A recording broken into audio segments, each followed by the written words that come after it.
Welcome to part 3 of our Beyond the Break book club. Today we are going to be reading from chapter 3. So let's get started. We're going to start with reading Letting Go of Self-Blame. After he left, I spent hours sitting alone, replaying every moment of our relationship in my mind. I scrutinized my actions, dissected my words, and endlessly wondered what I could have done differently. The narrative in my head was relentless. If only I'd been more patient, more understanding, more supportive. I convinced myself that if I could pinpoint the flaw in me, I could prevent this pain from happening again. But over time, I realized something that changed everything. His departure wasn't about me at all. It wasn't about my imperfections or my inadequacies. It was about him. He was fighting a battle within himself, one I couldn't see, much less help him win. The pain I felt wasn't because I wasn't enough. It was because he was struggling with demons I couldn't understand. This realization was liberating. It didn't erase the pain, but it reframed it.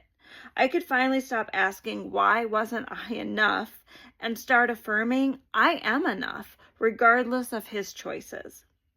Releasing self-blame wasn't about ignoring the parts of the relationship that I could have grown from or that I did wrong, but it was about freeing myself from the narrative that everything was my fault.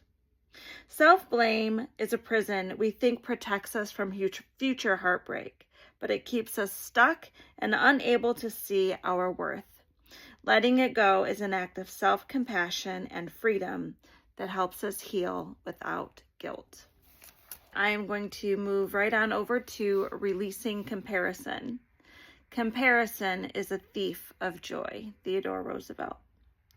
One of the hardest parts of my healing journey was overcoming the urge to compare myself to her, the woman that he chose after me. I couldn't stop asking myself, what does she have that I don't? It became an agonizing spiral of self-doubt that left me feeling smaller and more inadequate with every single thought. But as time passed and the haze of heartbreak began to lift, I realized something profound. She wasn't better than me, nor was she worse. She was simply different. Her role in his life didn't reflect my worth. It reflected his journey and the choices that he was willing to make. The truth is, she didn't challenge him to grow or dream bigger. She allowed him to stay comfortable, to remain in the version of himself that didn't require change and didn't require introspection.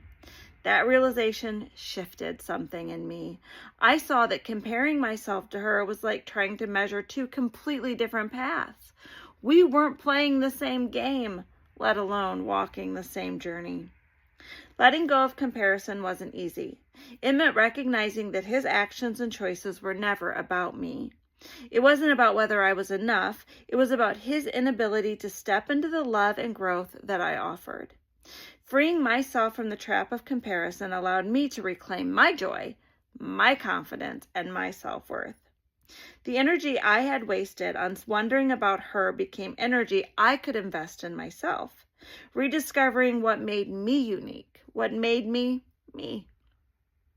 I began to see clearly again, without the shadow of someone else's choices distorting my reflection. Remember, their decision wasn't about who was better or who was worse, but about where they were in their journey. Your worth is inherent and incomparable. And then moving to releasing resentment and anger. Resentment and anger are deceptive emotions. They can feel like shields of protection, giving us a sense of power over the person who hurt us. But as Mandela and Buddha remind us, these emotions don't harm the one who caused the pain. They harm us. They trap us in cycles of bitterness, preventing us from moving forward. After the breakup, anger became my constant companion. I clung to it, believing it was my armor against vulnerability and further heartbreak. Holding on to resentment felt like strength, but it only burned me. One memory in particular left me grappling with resentment. I had told him that he would never find someone who loved him the way I did, with all the care and depth I brought to the table. His response came quickly, defensive and certain. Well, you'll never find someone who loves you the way I did either. At first, his words stung deeply. He spoke as if I had a choice, as if I were the one walking away. He failed to grasp that his decision to leave was creating this reality for me. For a time, this fueled my resentment and seemed to justify my anger. But over time, I saw the truth. His words weren't a prophecy. They were a reflection of his own limitations. He was retreating to what was familiar, while my path stretched wide open, filled with possibilities for love and growth and freedom. This shift in perspective allowed me to set down the burden of resentment. It wasn't about excusing him or diminishing the hurt. It was about freeing myself from carrying the weight of his words. Letting go of anger wasn't an overnight transformation. It was a practice. Each time I chose to release it, I felt lighter, as though I was setting down a heavy anchor I'd been dragging behind me. I realized that holding on to anger didn't protect me. It only tethered me to the person I needed to let go of. Releasing resentment is about choosing yourself, your peace, and your freedom.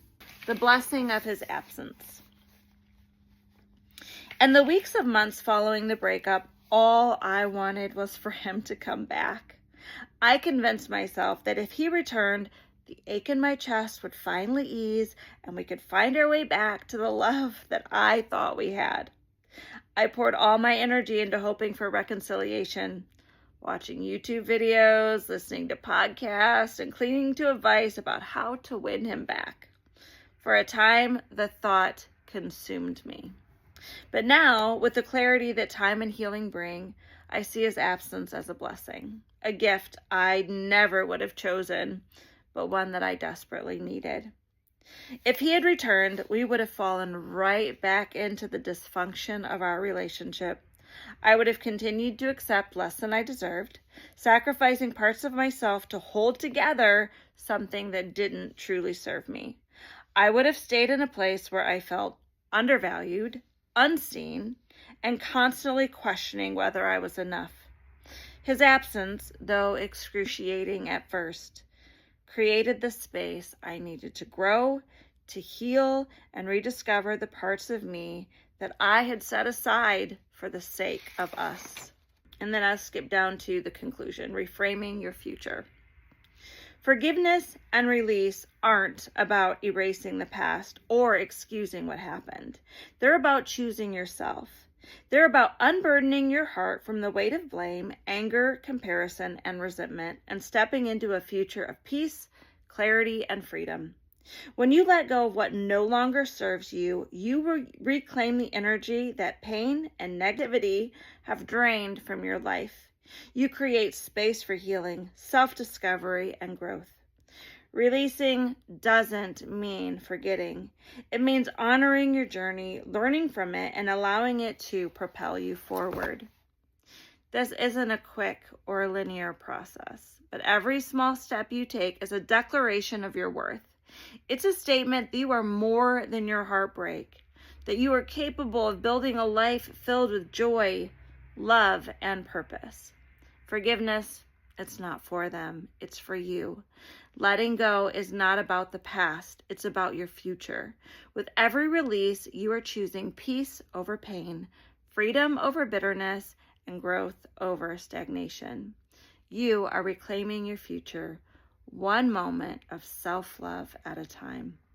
And then the affirmation, I release the weight of blame and comparison. I forgive to set myself free. I am creating a life filled with peace and joy. Thank you for joining me for our book club today. That is it. If you know of anyone that is recovering from a heartbreak, will you share this with them? I'd love to heal together. I will see you next time when we will start reading from chapter 4. Talk to you soon.